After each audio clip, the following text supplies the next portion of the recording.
Sit. This is Ollie, and this is Ollie's roadmap to success. Remember, anytime you give a treat, give the treat first and say the command word after, and only the command word. Don't say a lot of words. Not good sit, just sit. All right, now we just went over a leave it exercise. If you have questions about how to do it, that's Ollie. And if you have questions on how to do it, you can go to doggoneproblems.com, click on where it says dog training tips. That's where we have all the videos, including the one we shot at the door. You can search for leave it, and that exercise will be there. Drop it.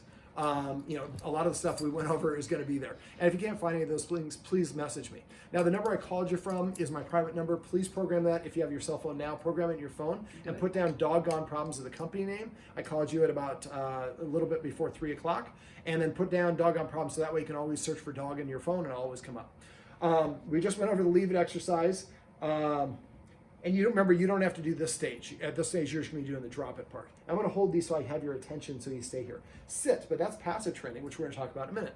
So the first thing you remember Taylor talked to you about was exercise. Most of the time, naughty dogs are under-exercised dogs. So anytime he's doing something naughty, or if when you start with holding, petting, and he starts pawing at you like that, or doing a lot, ask yourself, how long has it been since he's had exercise? If it's been longer than an hour, go to the stairs, do the Stairmaster. Feed him out of the Omega Paw treat ball. Get the large one of those. The snuffle mat I would use exclusively for feeding him meals. You could also use the laser. You could do the scent games. Now remember to go to Carpet Land and get a white piece of carpet, measure exactly the dimensions, just the top landing there at the bottom of your stairs, and have them cut a piece of just white. So that way if one of these treats is on it, he will see it instantly. The flex in your carpet, I think, is part of the reason why he got a little confused. Okay, so exercise is huge. Dog sleep, he probably sleeps, I'd say 15 to 17 hours a day. When he's asleep, he's recharging his batteries. So if we don't exercise him, or if he gets under-exercised, that's when he's going to get naughty. He's going to chew the shells and all the rest of that stuff. Remember, preoccupying him and distracting him just like kids is the name of the game. Get yourself a couple black Kongs. I would also get those on Amazon or Chewy, cheaper than at a pet store. Get some peanut butter.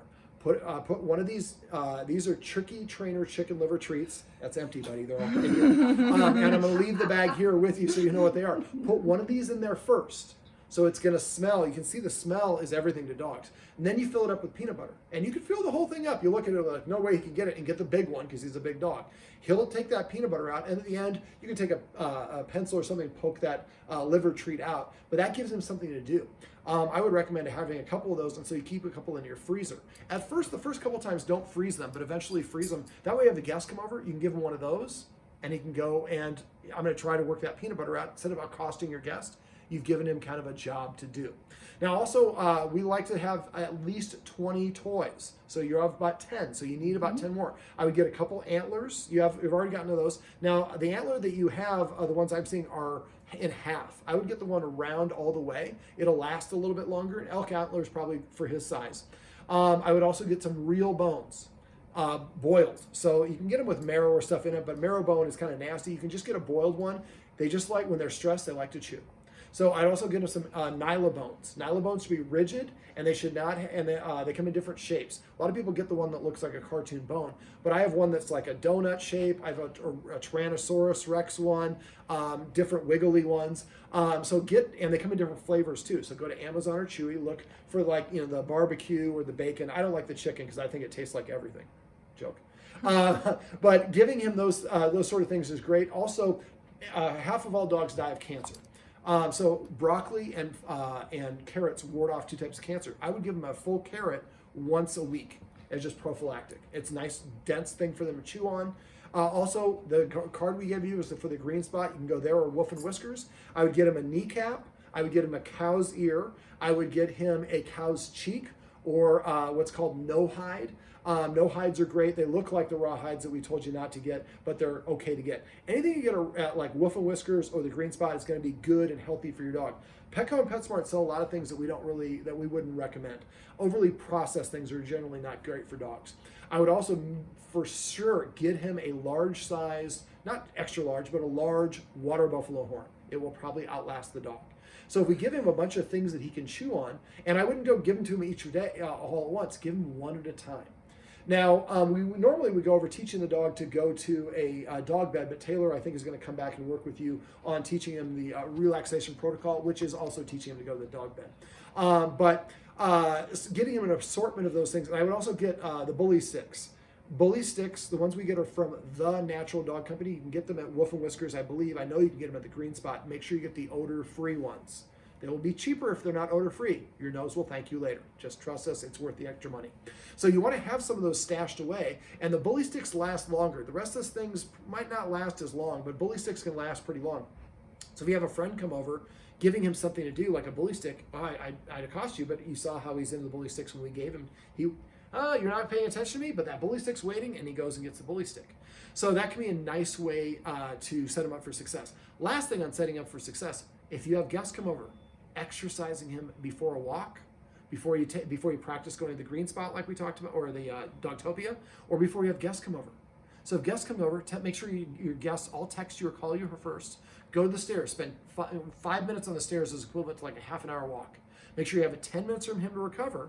Then your guest comes in, they can follow the protocol in the video above this that we shot outside before we came to the session and help him practice being nice and calm, and we deplete that top level of energy to set him up for success.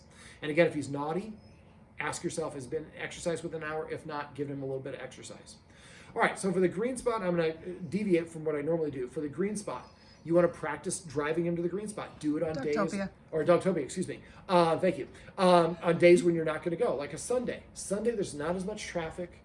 And so it's not a big deal. So the idea is you get him in the car and then you start driving to Dogtopia. As soon as he recognizes and he starts getting whining or whimpering, pull over and stop, put your hazards on, and just wait. Preferably in a parking lot, but timing is pretty important. So if you have to pull on the side road, it's not ideal, but it's good to do. So what we want him to understand through operant conditioning, as soon as I get excited or whine, the car stops. And as soon as I settle down, and he might whine and whimper just like he was barking for, just wait. Because again, you're not doing this on a timetable where you have to get him there. You have an hour and a half to do this. So if I got to sit here for 20 minutes and listen to you whine, as soon as you stop whining, there's longer than a couple seconds, then I put the car back in drive and we start going again.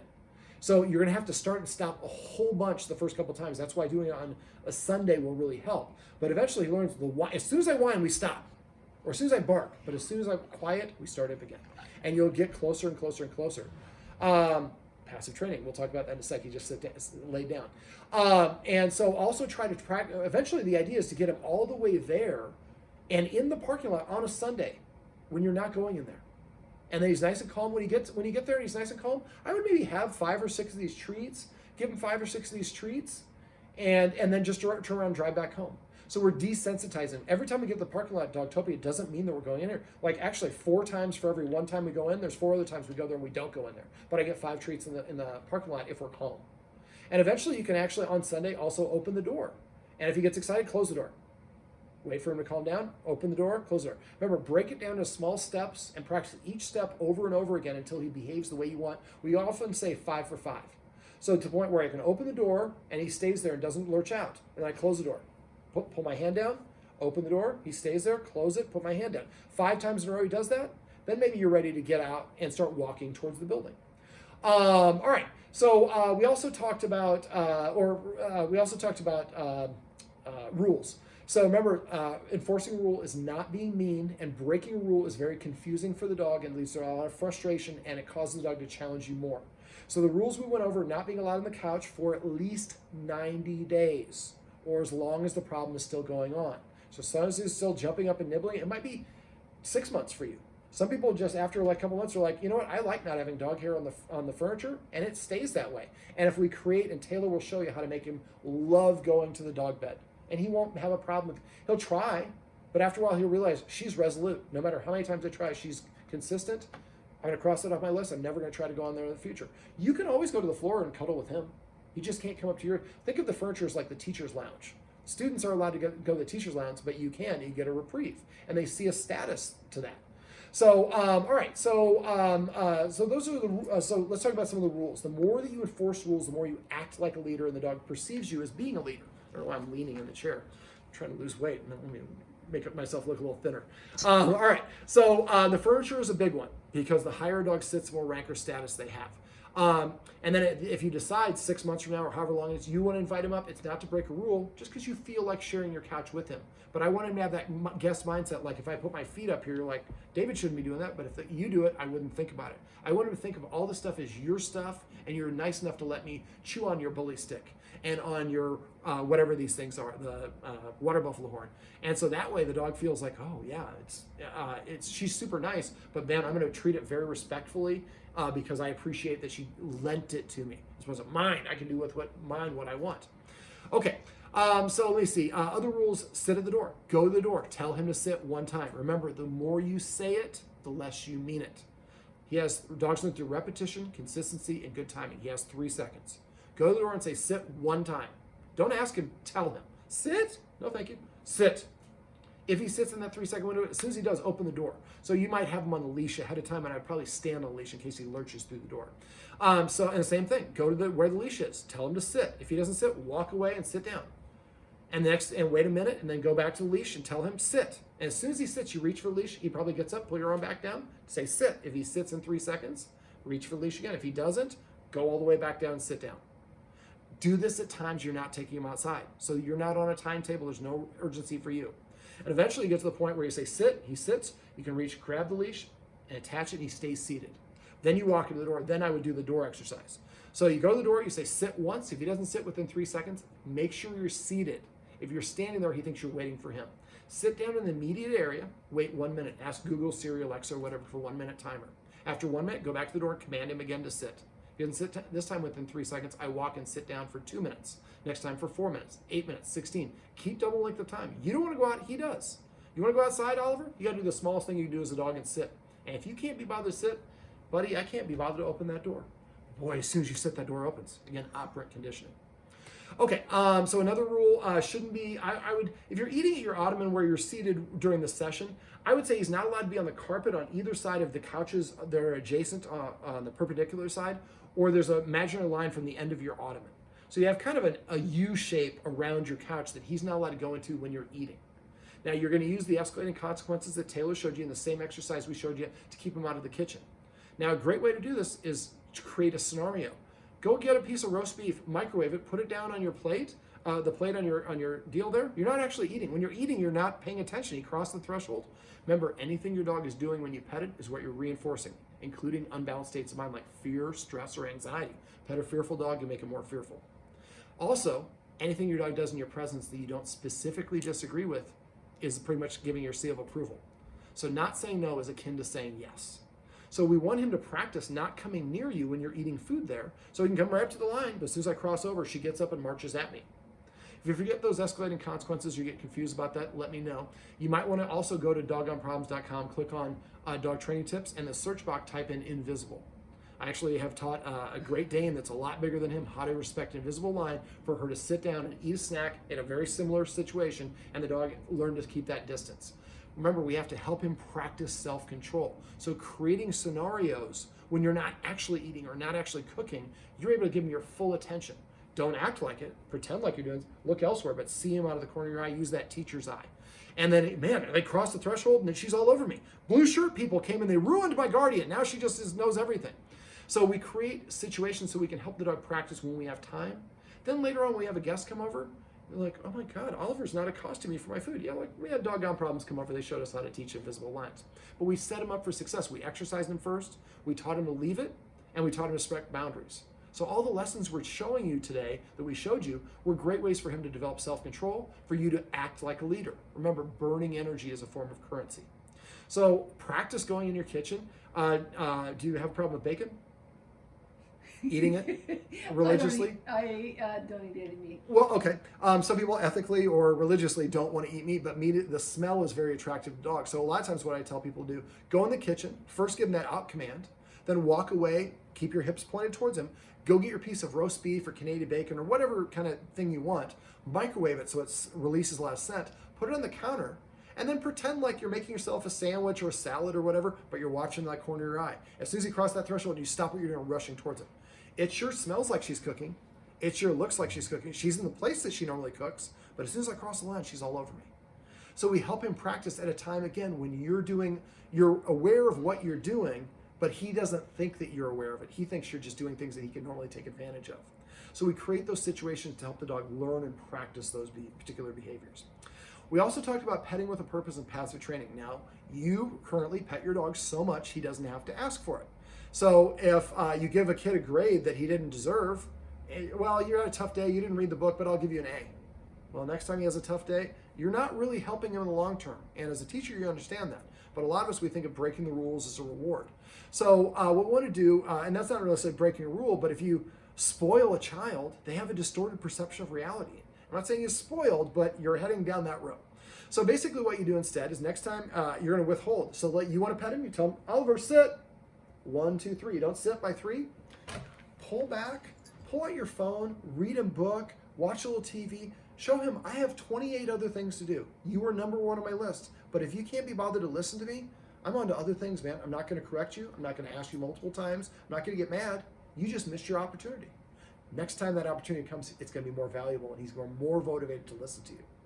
So the idea is you keep on doing these things, and you tell him to sit once, and eventually he's going to miss that attention. Just like Taylor talked about, he's going to start recognizing, I can't tell her what to do anymore. I have to ask. And better than ask, I have to pay her for the privilege of her attention, and I pay for it through a currency of obedience. Every time and he's going to start nudging you eventually when you withhold the attention. And when he nudges you, you give him that counter order, or if you tell him, or if you want to pet him. Right now, at first, you're going to withhold, and he's going to start probably getting pushy or pawing or nudging or barking at you. When he does that, that's when you give him the counter order. Remember, leaders tell, followers ask. So when he tells you what to do, nothing happens. But when you tell him what to do, if he does it, he gets rewarded. Remember, playing hard to get works great for dating, works great for dogs. So if he doesn't do it, then he doesn't get any attention from you. You're on to other things. But if he does, you pet him under the chin like we talked about and say just the word. Just sit, just down. Remember, they hear the first word that you say. So if he sits, you pet him on his chin, say sit. And then he keeps on, and they nudge you again, you do it, you tell him to sit over here, and he does it. But if he does it more than 3 times, it probably is an indication he needs a little exercise, or a Kong filled with peanut butter, or the Omega Paw treat ball filled with some treats. Give him something to do. I'm bored, pet me, give me your attention. I'll give you something to do. Oh, sweet, bully stick. Boom. Okay, so after a while, he will start sitting in front of you to prepay for the attention, because that's what you keep on telling him to do. When he does that, you better pet him. Otherwise, he's going to go back to nudging, pawing, and barking at you. And then you pet him for as much or as little as you want. But again, if he asks for it multiple times, give him something else to do. The other flip side of that is what we call passive training. And passive training is the same thing you do if a kid shares and you really want to reward it. Most of us reward our dogs for doing the wrong thing. It barks, we correct them. It jumps up, we correct it. It nips, we correct them. It chews the seashell, Sally. Then we correct them. But I come to you, you ignore it. You lay down, you ignore it. The things you say you want don't get your attention. The things you don't want are immediate. So I'm going to do, if my goal is only to get your attention, I don't care what attention I get, I'm going to do the wrong things. So now, every time he comes to you, pet him and say, come. Every time he sits, pet him and say, sit. Every time he lays down, pet him and say, crash or chill or whatever, you're down, I guess is your word. Name all your individual toys. Now, all bones can be balls, all balls can be balls, but if you have, I had one that was like a twisted ladder, we called it DNA. We had another one that was a little elephant, we called it Trump. So you come up with these funny names and try to come up with fun names. Come up with a list of the command words. So write it down for yourself. Come here, come here, over here boy, dog's name. I gotta listen to all these variants. If you only use one word, consistently say come, he can learn up to 83% faster. So it just makes the connection a lot easier. I'm trying to think what else we went over. The exercise at the door. What I'd like you to do is I'd like you to arrange to have a friend come over and have them watch the video first, and then have them practice the same thing we did. Set them up for success by exercising them first, and invite a friend over and tell your friend, look, you might be outside for a couple minutes. Can you bundle up? If you ask a friend who's in on it with you, you're okay. If it's a guest, you want to open the door and get them in as quickly as you can because you want to be a good host. Well, then you're rushing the process and he's all excited. We have to wait for his energy to come down before the guest comes in. Calm energy, get what I want. Excited energy, it stops. Car to Dogtopia, putting my food down, person at the door. There's a lot of iterations for that. Also for the rules, look for other rules that you can incorporate that are related to you. Maybe he can't go in the room with in your office when you're in there working. Every once in a while, having him practice stay right outside the boundary is great. It helps him prevent developing separation anxiety. He practices seeing you acting like a leader, and you practice enforcing rules. So don't think of rules as a negative. Look at it as an opportunity. I get to teach him today. I get to teach him this. The other thing I'd like you to do, because of what you do for a living, teaching dogs. If you're a mentor to a student, they have a lot of respect for you because you help them part in their life's journey. If you start teaching them new tricks and commands, that boosts his self-esteem, he feels confident, and you have a whole bunch of other things you can do to redirect him. So, maybe teach him to do a circle around the couch. He comes over, he nudges your friend, you say, lap, and you give him a treat and say lap. Or circle, or bang you're dead. Go to YouTube. There's all these video of free dog training tips.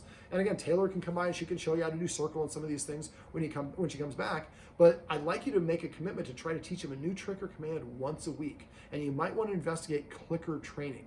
And if you have questions about that, ask Taylor. She can go over it. It makes it a lot easier for you to communicate to the dog exactly what it is that they did. Last thing we went over, the escalating consequences. If you forget those, like I said, message me. But if you watch that invisible video, it'll kind of go through it. And you can also say kitchen, because I teach dogs to stay out of the kitchen a lot. So you can see a couple different videos of us doing it. But remember, that suddenness of moving towards him is what does it. Remember, your hips, whatever direction your hips are pointing, that's where he goes. So be careful. If you go and you point your hips at him and you turn this way, you get a drink of water, he'll probably sneak in. That's why we create those scenarios and help him practice. Oliver, this is how I get a dog to come. So I hold my hand up with it, and I can curl my finger up, and I'm gonna walk. I'm not gonna say anything else. Watch this.